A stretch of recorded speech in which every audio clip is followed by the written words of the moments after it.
Hello and welcome back. I am Rick Watson, and you are watching the post Black Friday, Cyber Monday, post Thanksgiving, pre Christmas, pre NRF version of the Watson Weekend.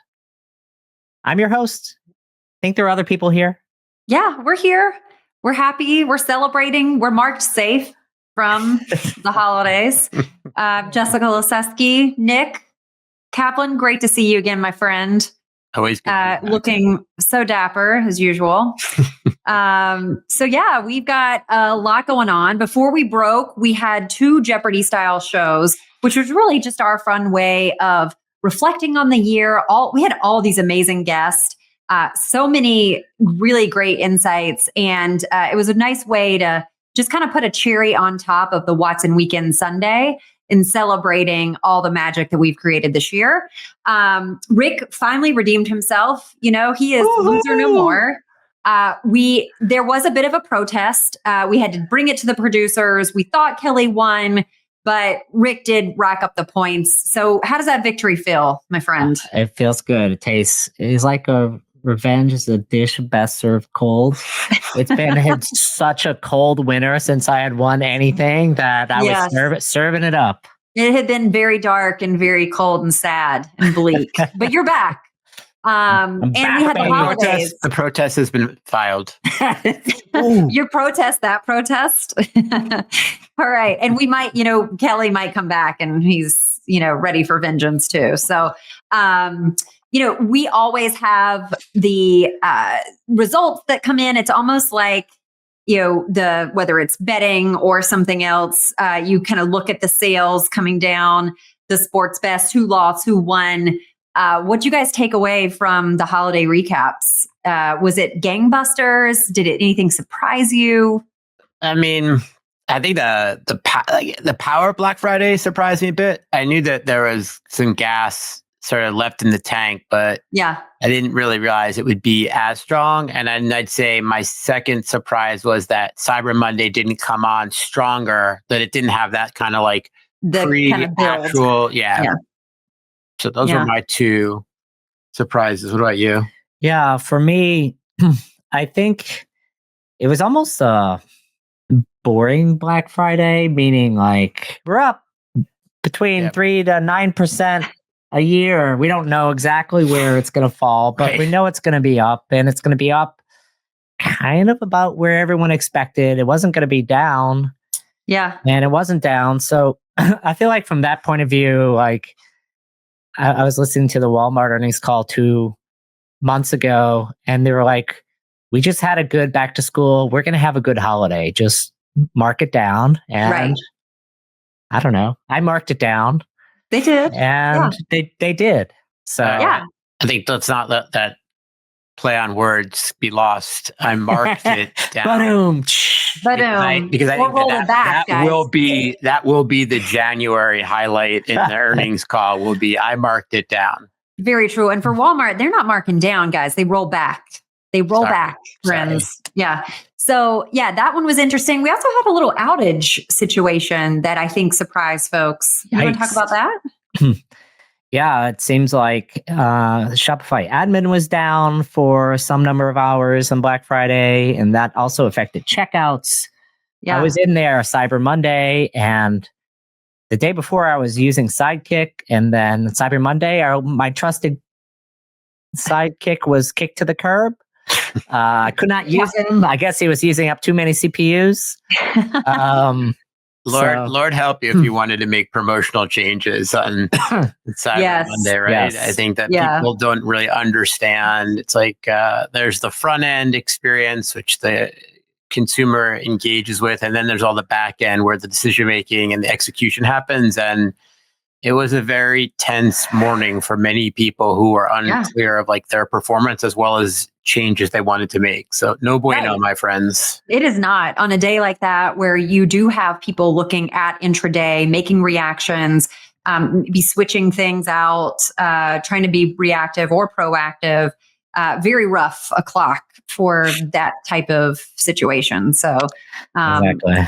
May the uptime be with you for the rest of the holiday. Well, it's funny, and I know we're going to move on, but what's funny is a friend of the show, Kelly Getch, actual winner of the Jeopardy, did make a post on LinkedIn that I thought was really telling, which is like, Walmart rolled out a new feature essentially on Wednesday, Black Friday weekend, right? Which code freeze no more, because we are supposed to be in this world of Shopify safety where these things don't happen. And here it is that they actually happen. So I think it was a little bit of a kind of a paradoxical moment in time. Yeah, especially. And what, maybe I just got into some other LinkedIn wormhole, but I didn't see the kind of in the moment recaps that typically follow, right? You talked about that, Rick, like Black Friday was kind of blah. Yes, there was a recap and there was some results, but Cyber Monday was very quiet. And I don't know what kind of happened there, but typically you do have people talking about, especially the retail pundits, like what they're seeing so far, and people are tracking the Shopify tracker and all the other data. And it just felt more quiet. And I don't know if because no one wanted to be wrong, right? No one wanted to kind of put it out there. So that was my observation. I don't know if you guys felt the same. Yeah. I mean, speaking of that kind of trend with this sort of pundit think situation, what's quietly died? That the whole idea of a doorbuster.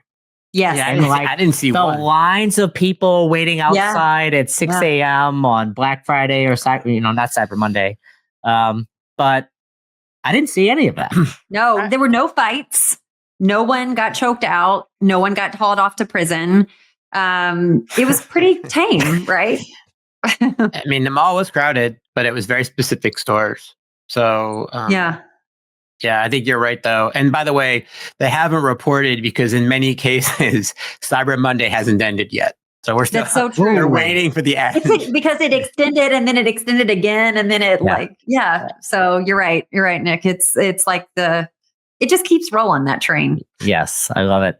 All right. Well, Rick, kind of walk us through who's sponsoring this fine program for our one viewer. Yes, thank you, viewer. And we'll tell you a little bit about our sponsor, Miracle. Miracle is a platform which handles marketplaces, retail media, supplier onboarding, marketplaces. But the reality is you actually don't need another tool. You need a growth partner. The Miracle platform is powering the next era of retailers and brands who are ready to move, powered by AI and built for what's next. So thank you, Miracle, again, for partnering the show. All of us here and our listener appreciate you. 100%. Thank you so much. All right. So I think we're ready to hop into the headline hangover and see if Rick can keep this winning streak going.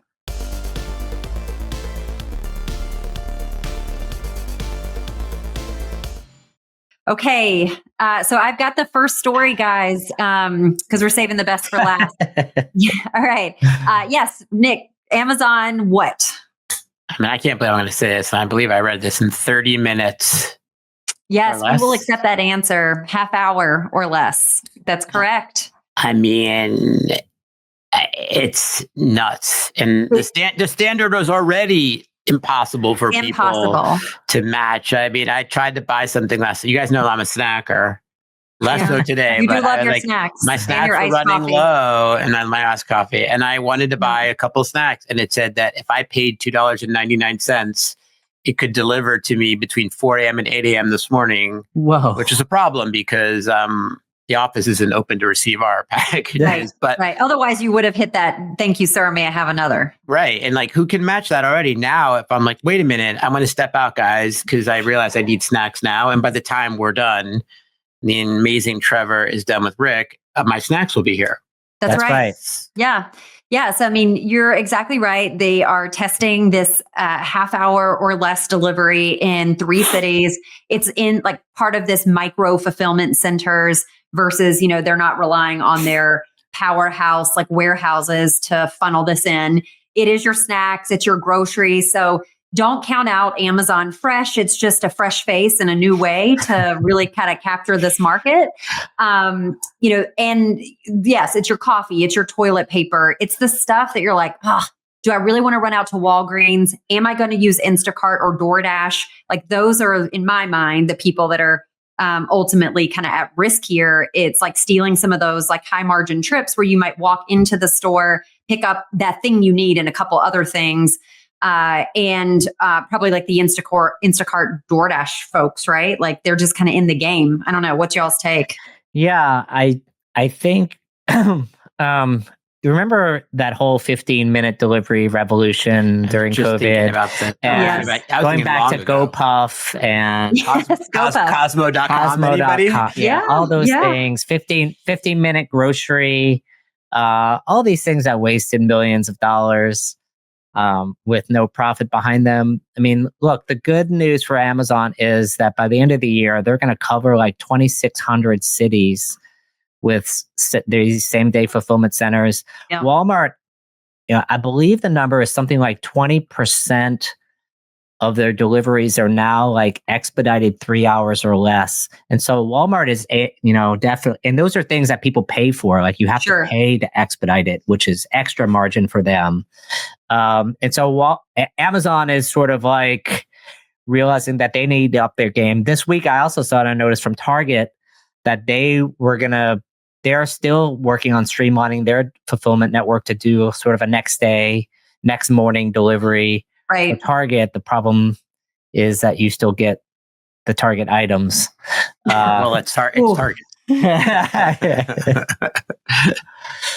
mean, Walmart has. They won't have it on the shelf. So Walmart has thousands of distribution centers, right? And I think Walmart is opening non-consumer facing stores to be able to do this. And I saw something earlier this week about Walmart and its ability to sort of enhance the experience through delivery. But this is kind of nuts. Yeah. All right. So we got 1 point there for Mr. Kaplan.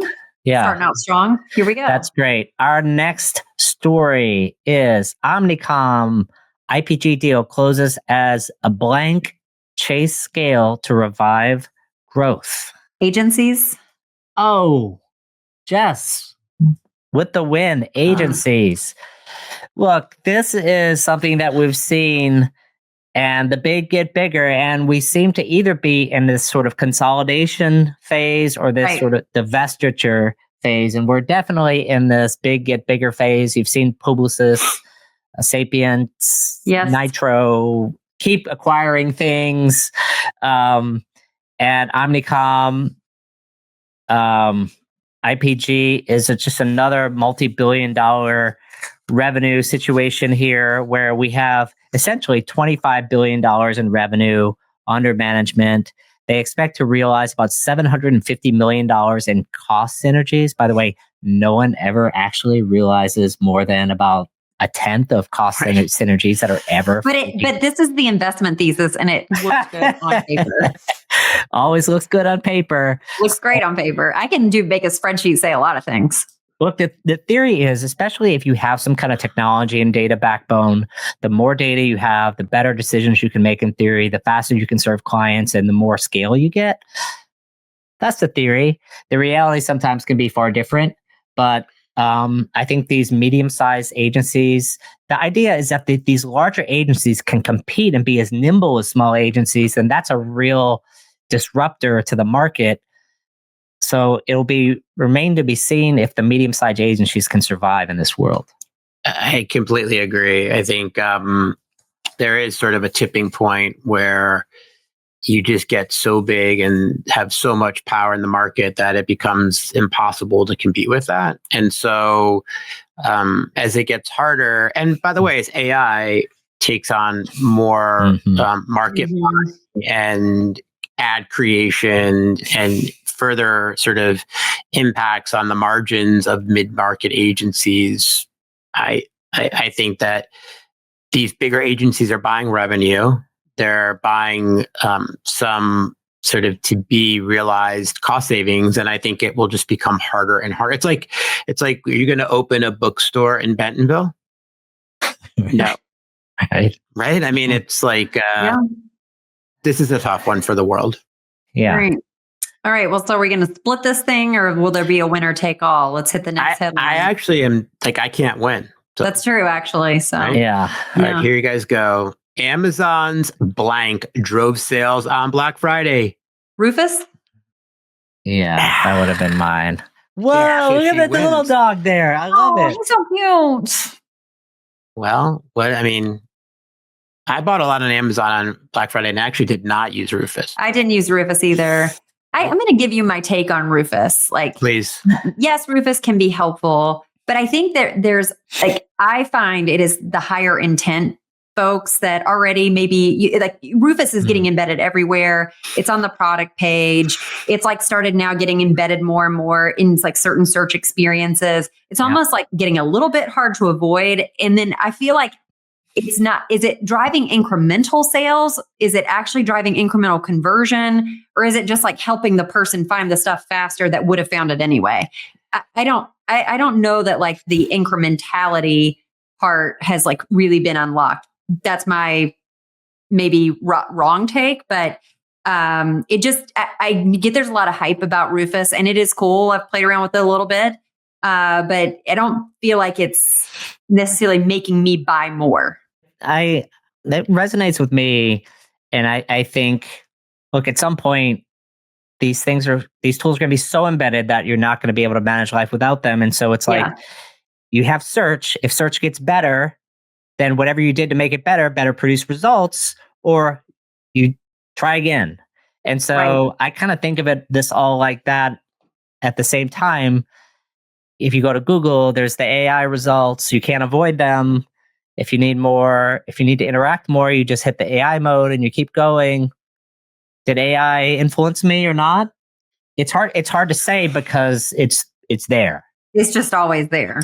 Who's really sort of, I think, quietly benefiting the Amazon Rufus thing? It's everybody outside of Amazon. And I think that going back to the first story of the 30 minutes and the standards that Amazon's setting, I mean, I tell everybody that we work with, if you do not have an Amazon business, do not go into TikTok Shop, because guess what? TikTok Shop is the feeder of Amazon. So my sense is that people are discovering at TikTok Shop and other places, going to Amazon, and then to further validate or evolve their search, they're using Rufus.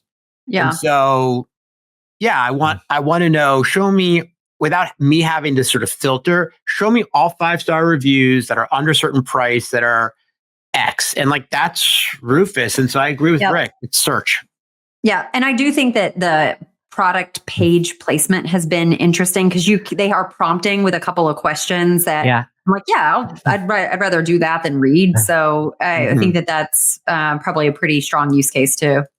Yeah, definitely in the cases where you're trying to figure out if this fits what I need, or does it have the right materials? I don't want to have to hunt and peck for where it is or guess from the reviews. We talk all the time about you can either trade in trust or you can trade on price, right? So in Amazon, we talk about brand and status. And so years and years ago, right, I bought a Sony television because Sony invested in brand and I got trust. But that has been replaced today by the, direct from manufacturer in China with 50,000, 4.5 to 5-star reviews.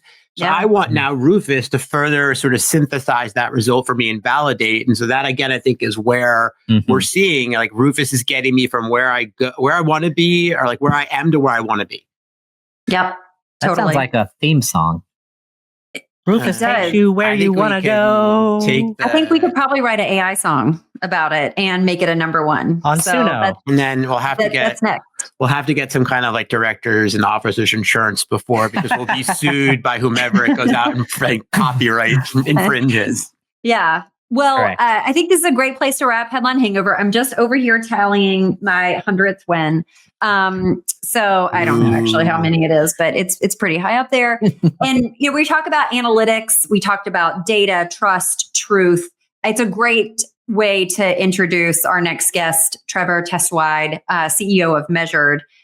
Nick, you introduced this relationship, so would love to have you share a few words about Trevor before we roll into the interview that he and Rick had. Yeah. So I met Trevor, let's see, 4 or 5 years ago through a consultant who was part of the Chameleon Collective, Daniel Paul, who still I do stuff with today, who's an incredible performance marketer. And he said, we're making sort of like not the best decisions because we're not using incrementality testing. And I was like, what's incrementality testing? Because I didn't really know. And now it's like super common. And I think everyone is just like throwing it in. And so I met Trevor with Daniel and it was like, okay, one call, it was like, we're done. Like sign us up for all of our brands. I was at Sadia and we began using it to measure the true incrementality of all of our paid media. And so that's where my relationship with him began. But he started Measured after a career in sales and analytics in 2017 and has grown it into more than just incrementality testing. There's now all kinds of mixed media modeling and other things they do to help businesses not just understand like the measurement of their paid media investments and things they do, but like how to better structure media. And so it is an incredible company. There are definitely competitors. The market's gotten sort of crowded, right? But it is a really amazing tool. He's a super interesting, charismatic guy. And I think that I am excited to hear the conversation between he and Rick because Rick asks great questions. Trevor has an inside track on measurement, which is so important to all of us. So that is my intro on Trevor on Measured, and I think it's going to be a great conversation. Yeah, just to preview it briefly, we go all over the map from kind of the history of search marketing back in the day, like last click, multi-touch, into incrementality. So we cover kind of the gamut of what's happening. How do people know if their marketing is effective, which is really the only question anyone ever thinks about. Yeah, I hope that people... how we sleep at night, guys. We'll take away from this conversation, ROAS. So, love it. Oh, it is your friend. All right. All right. We are here with Trevor Testwuide, the CEO of Measured. He spent his career in the marketing attribution and measurement space from early days. And you might say he's a little bit of a glutton for punishment in this space. So welcome to the show, Trevor. Great to be here. Thank you for having me, Rick. Yeah, the last 15 years wrestling with this cross-channel attribution problem. Does it make you excited to hear that number 15 years, or does it make you like a little sad at times? You know what? I'm still very inspired by the category because it's actually the problem statement that I've been chasing down for so long is finally now solvable, right? We were chasing down this kind of holy grail measurement methodology of multi-touch attribution for such a very long time. And now with incrementality measurement and how that's come into the marketplace, and it's exposing the truth and it works, and we're seeing the proof points. And so I'm probably even 15 years like worn in the category. I'm probably more inspired by it than I ever been, to be honest. That's always great to like fall in love with the problem. So kudos to you and Measured, which has had a lot of success. Look, I think the average person intuitively understands the importance of measurement, meaning like you go back to, I'm not an advertising expert in any stretch of the imagination. You go back to the John Wanamaker quote, 50% of my ads are working. I just don't know which 50. And so at the end of the day, that leads buyers, marketers, brand builders on a journey to figure out how to understand the effectiveness of their strategies and tactics in a scientific way. So with what seems like a noble goal, what gets broken along the way with regards to marketing measurement?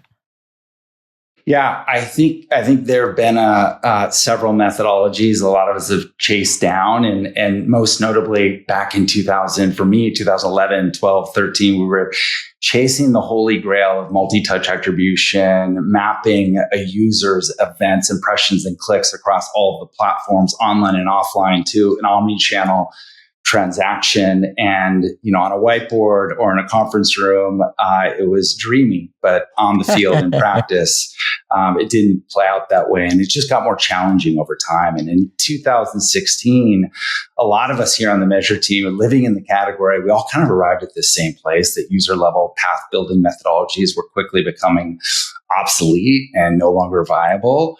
And, we had this vision for incrementality measurement being a must-have capability. We started experimenting with it, seeing it work. And so the thesis when we started Measured was that the privacy era was here, user level measurement was going away. Cohort based measurement and specifically experimentation to inform incrementality was going to be a must have for consumer brands. And at the end of the day, incrementality is what we've all been chasing down, regardless of the methodology. And when I say that, I'll just define it because I think a lot of people get a little bit confused, right, as to what it is. It's pretty simple. It's understanding if your ads are actually driving outcomes, right, or if the ad exposure is simply correlated to the outcome, right? Would the outcome have happened anyway, right? And there's some percentage of folks that are exposed to the ad and are on a path to converting, and they have high intent, and there's high intent audiences that are going to convert with or without the ad. We want to tease that out and understand what percentage of those conversions are incrementally driven causality by the ad exposure. Yeah, so this is, super important because you're implying things like but-for tests, like, is this necessary? Is this sufficient, for the transaction? If it's removed, does the transaction continue? And so as a result, you're getting a much more nuanced view of what's driving the success of your campaigns. That's the goal. Yeah. So let's back up a little bit to the beginning and talk about the attribution models, even before MTA. There are a number of them, and some I still see today. Last touch. What does last touch mean? Yeah, last touch means any media platform that is in the converting path. Like they're seeing that user that they're able to conversion track to the outcome. They're going to take out 100% credit for that outcome. So if, branded search, which is sitting at the bottom of the funnel and harvesting demand, is seeing that outcome along with Meta and affiliate and you name it. If the platform is seeing it and are able to track to the conversion, they're going to take 100% credit for that outcome, that transaction. Got it. And so I got into the category in 2011. At that time, there was a lot of frustration with these last touch metrics. And now here, 15 years later, you still see big media budgets that are anchored on this last touch attribution methodology. And the primary reason it's very easy. There's a lot of inertia. It's easy to institutionally adopt, and there's change pain to hitting reset on it. Right. And the people that are making the decisions aren't always the people that are running the campaigns. That too. And there's a lot of people who are consuming marketing performance reporting. And so it's not just marketing, it's up and down marketing, but then it's into finance and controllers and the CFO and the C-suite and board reporting, right? So there's a lot of people who are consuming marketing performance reporting. They're also looking at period over period reporting and trending. Yeah. And so while most all now recognize that the methodology that has been universally or institutionally adopted is broken, it's a hell of an effort to go through resetting it, and quite disruptive to the brand. And it's not just last touch, right? There's also been quite a bit of inertia around these flawed click-based MTA models. Multi-touch attribution, methodology I chased down for a long time, has largely ended up as a click path building exercise. Yeah. And so let's move beyond last touch a little bit and get into some of your multi-touch attribution history, because I think in theory, it sounds like a great idea. Like, let's take privacy. Let's assume there's no privacy concerns out of the equation for a second. Just sort of like, let's assume we have the signal. It's not about missing signal. Yeah. The idea that I click on a branded paid ad, and then I go to Google Shopping, and then I show up in the store, and then I ultimately get served a contextual ad when I go to Facebook, and then I click through and buy. The idea that each of those things in some way contributed to the journey is an appealing one, isn't it? And I'm not saying it's not contributing to the journey, right? But the fantasy that you can connect all of these events along a path to an ID, whether it's an impression further up in the funnel, or it's a click, or it's retargeting down at the bottom of the funnel to, let's say, a retail transaction. In theory, it is the holy grail. If we could do that, we'd all be doing it, right? And up until about 2016, we could kind of sort of land it with reasonable data reconciliation issues. And then in 2016, I was running a company called Conversion Logic, largely anchored on multi-touch attribution.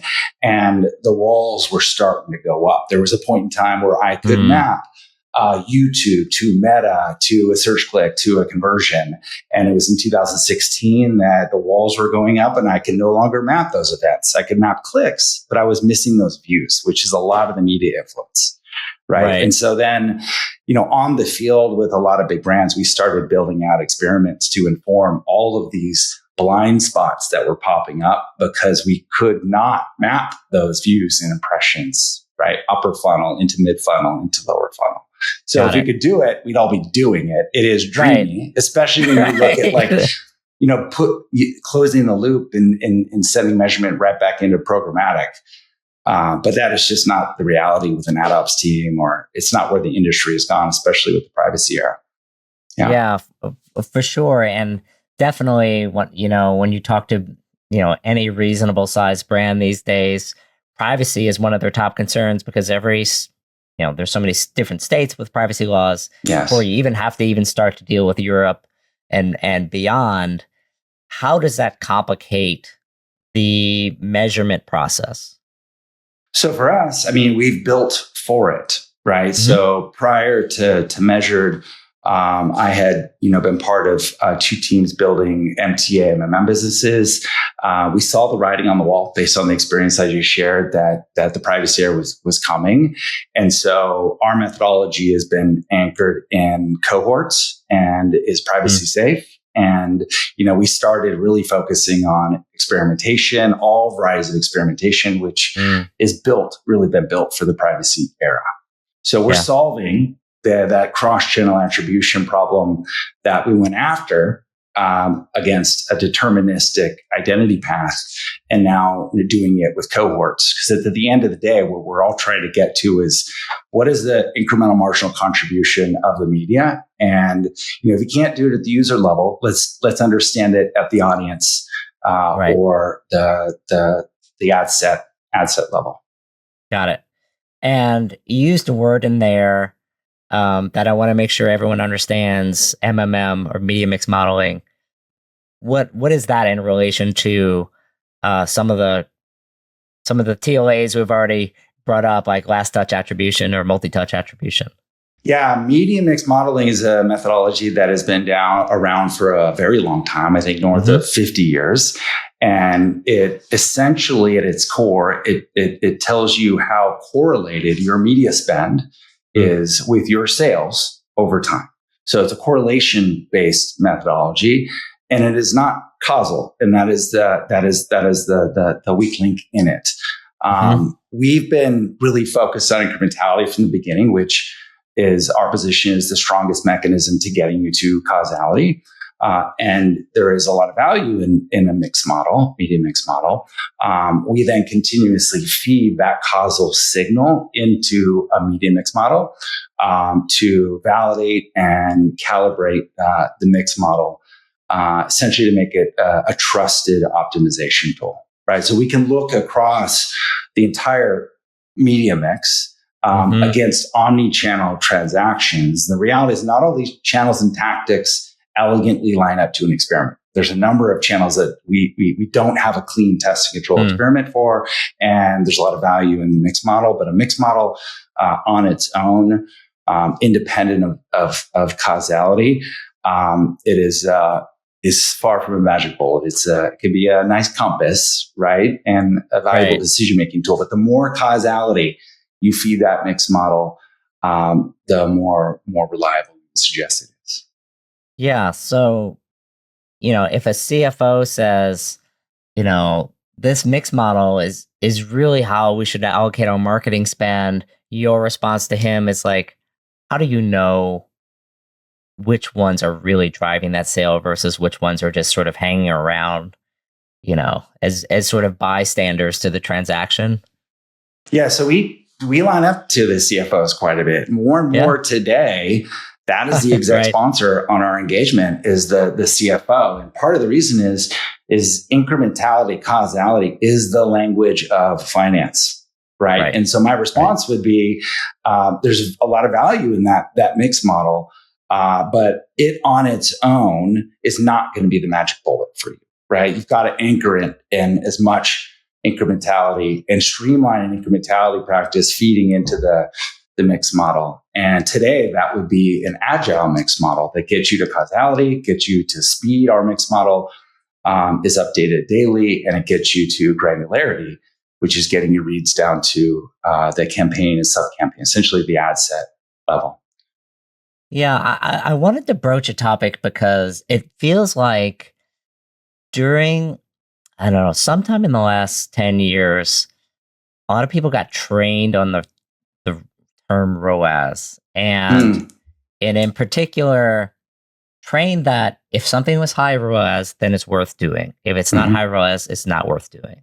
Independent of any other metrics, and using it as a backward-looking steering wheel, if that makes sense, because obviously you're looking backwards to determine ROAS, but you're using that to then determine where your next dollar is going to go. Yeah. How did we get to this point where CFOs some of them are still there? Yeah.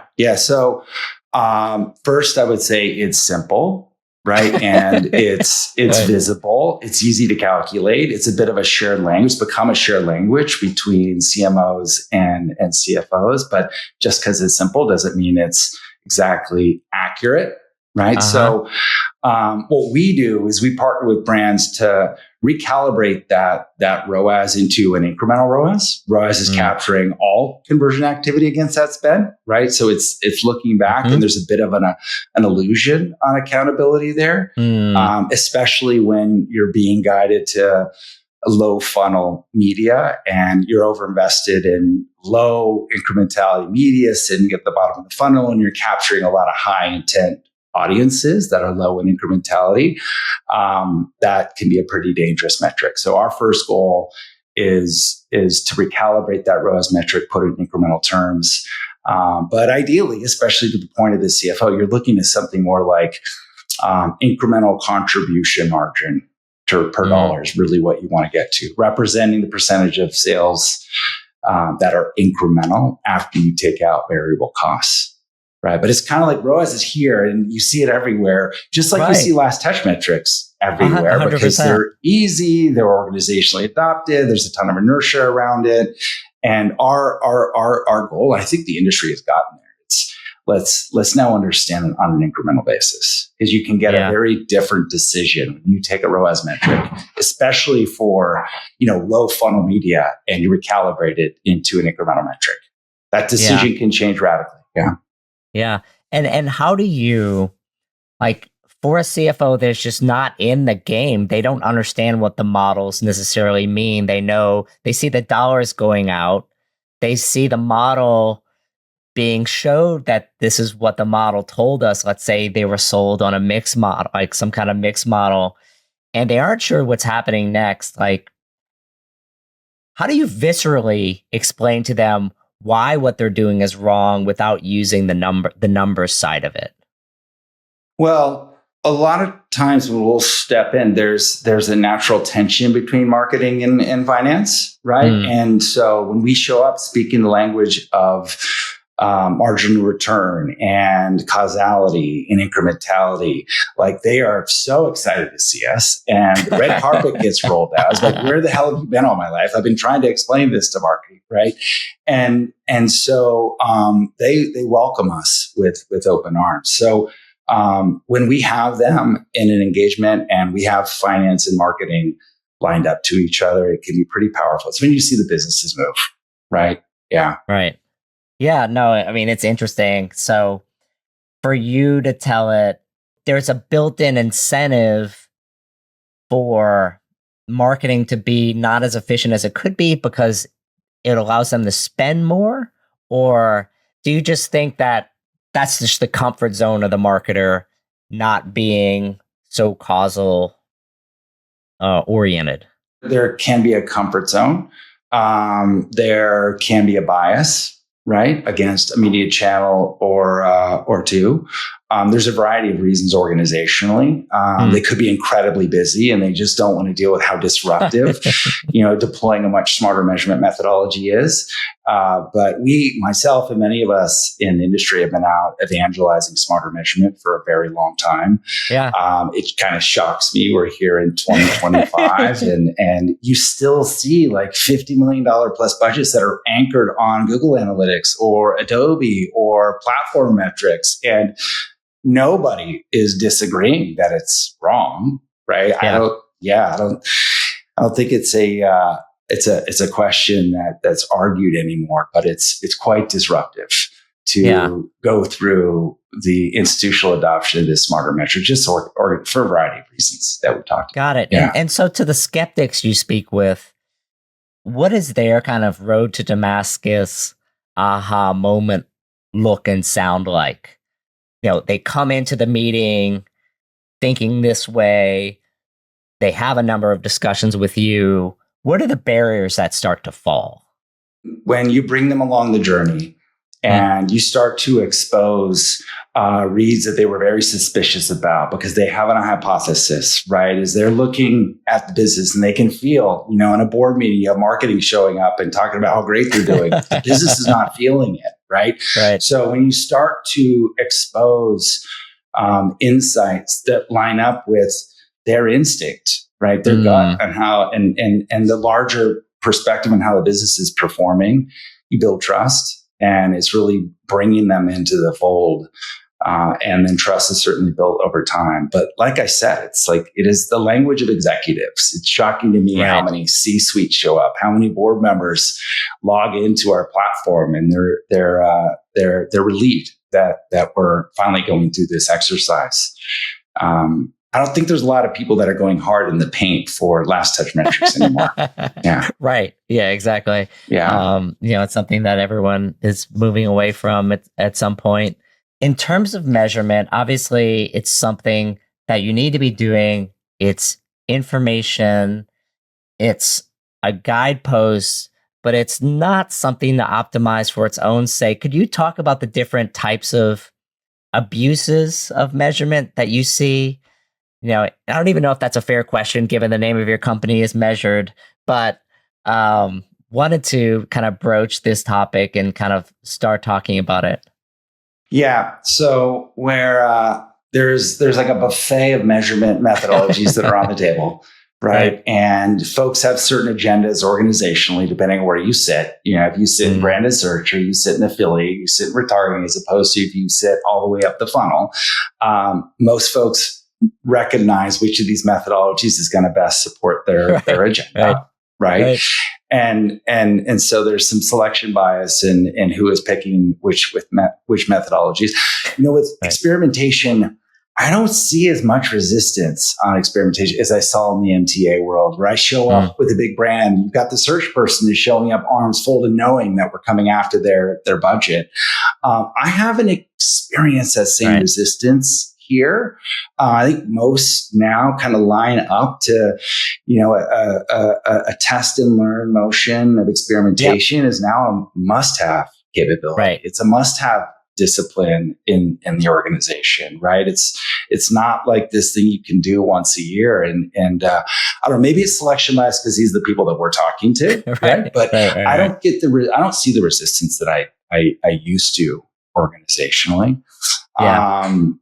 But yeah, I think it's a pretty exciting time for us and the industry, because the industry is now lined up with support from the big platforms as well. Like you see, Meta and Google and the platforms have got religion around this too. Yeah. Right? You see them talking about incrementality measurement and triangulation and test and learn agendas, and we'll show up with Meta or with Google or the platform and partnering with the brand to set up test and learn agendas.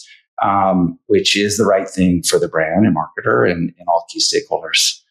Yeah. So I don't know if I answered your question. It's kind of the reality where we're at right now, which is it's exciting. Yeah. Obviously, look, most brands need test and learn.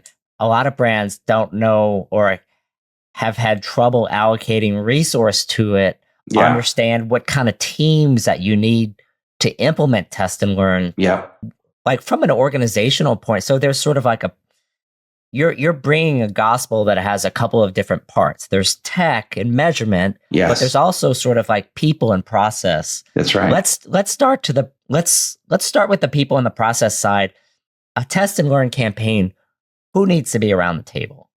Yeah, great question. Well, I think you just have to get started, right? So you have to have some people around the table that buy in. Anyone around the table. To buy into the value and incrementality measurement, and why test and learn is a value to, the principles that they're lined up against. And then where I got clients that are just getting started is Meta's got a great conversion lift test product, and the platforms are now starting to offer capabilities to get you started. And so that's usually the path of least resistance, is to get a test going with Meta and start to organizationally understand that difference between you've got a last touch metric and now you've got a read on incrementality. Let's look at that and let's start to line up to how is this moving my decisions, and organizationally talk about it and socialize it. And is this compelling and interesting to our North Star goals? And then you start to look at it a little bit broader, and you start to look at it across platforms. Okay, we've got this read on Meta and how has it influenced our decisions there? Now let's look to our next couple channels, whether it's with Google or Pinterest or you name it.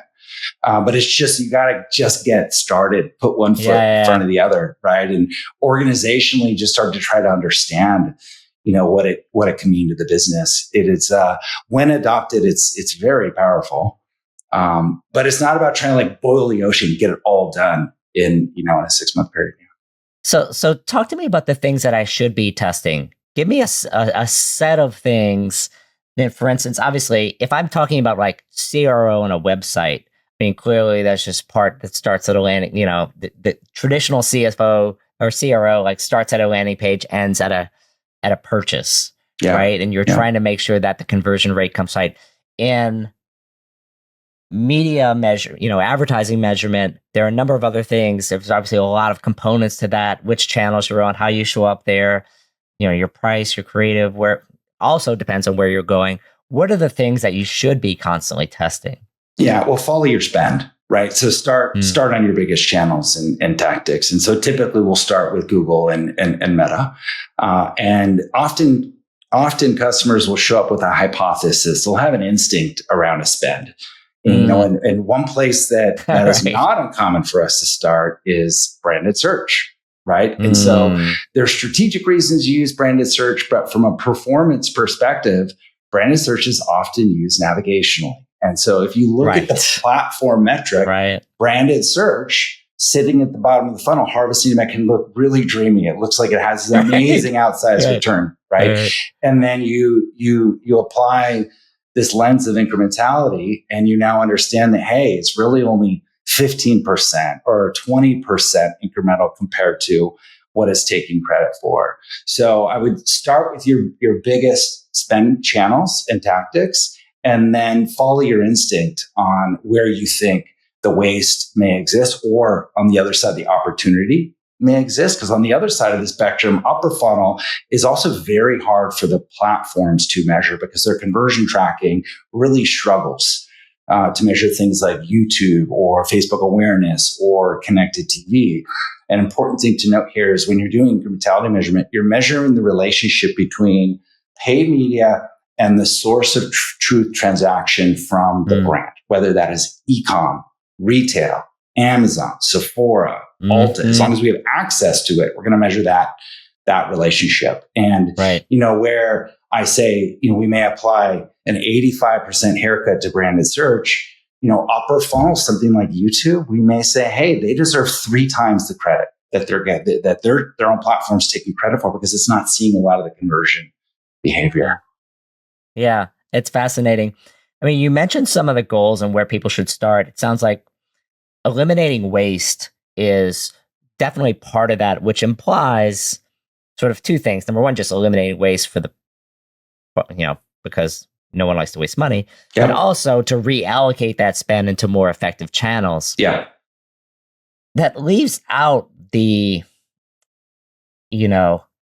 whenever someone does something big, launches a new product, comes up with a big new creative concept, how does measurement help you there?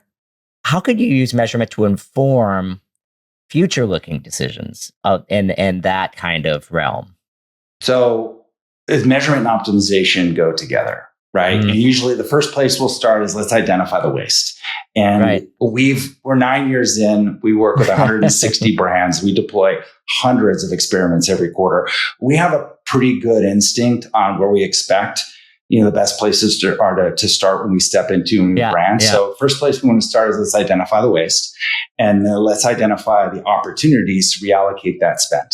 Yeah. And drive growth, or just drive more efficiency with that spend, right? So it's building a recomposition of the spend across the portfolio, and then doing it against my growth and efficiency goals. So the scenario planning, running what if analysis. I've got another $200,000 to spend over the next 2 weeks, or I've got another $2 million to spend over the next month. How is it most effectively deployed?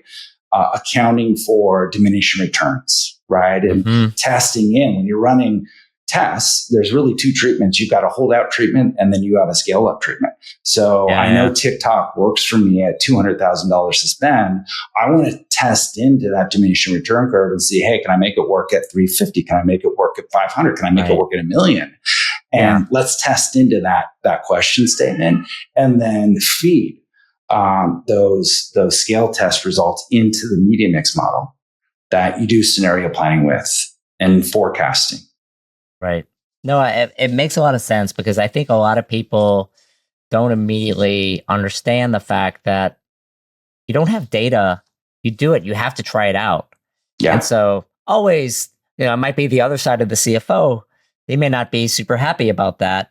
But I think the fact that there might be some guardrails gets everyone a little more comfortable that at every step in the journey, we can dial it back. We can put our foot on the accelerator a little bit more. And let's see how the business responds. It's all about trying to understand that relationship between the media and the business outcome. The other thing I'll point out on MMM, because you just mentioned we don't have a lot of data. Maybe it's a new channel. We haven't tried amplifying, or we haven't tried connected TV. A media mix model is looking back typically on 3 years of data. And they're building this correlation model between, spend and outcomes, right? And if it doesn't have anything to model on, it's going to really struggle, or it's just going to require some guesswork, some estimation from the modeler. Yeah. And that's where incrementality can be very helpful, right? Serving as buyers into a model where I have data scarcity. This is a fascinating topic, because I think, a lot of the brands that you work with, they're under new ownership. They have new product lines. A new designer comes in. They're trying to appeal to a new audience. So the business isn't static based on comps anymore. Yeah. And so as a result, your year-on-years just should look a little bit better. Everything is out the window, because you used to have a product that looked like this, and now your product is completely different. What do you do in those situations, and what do you advise people in those situations? It's a really good point. I would guide you to testing again, right? So you're testing out a new audience, or you've got a new product, or you've got new strategy, new positioning. Testing, we're looking at, let's say, a 4 to 6 week, maybe 8 week period of time. And let's test into new strategies and products against, and oftentimes we'll do it at the product level, right? It just doesn't have to just be at the channel or the tactic. If we've got enough data, we can do it against a product or something more specific like that. The eras that you talked about, we're in a situation where, these platforms are being built. They're all based on last touch. We try to step into this multi-touch world, which seems great in theory, but it's harder than we think it is to model. Now we don't even have the signals. We have to do things that are cohort-based in this sort of privacy-first world. Where is the puck moving from here? And it seems like we're not leaving this privacy era anytime soon. Incrementality is sort of the holy grail, Like if I spend an additional dollar, where should I spend that dollar? What can I use to drive the most effective incremental sale, whether it's based on whatever business metric whether it's revenue or whether it's contribution margin.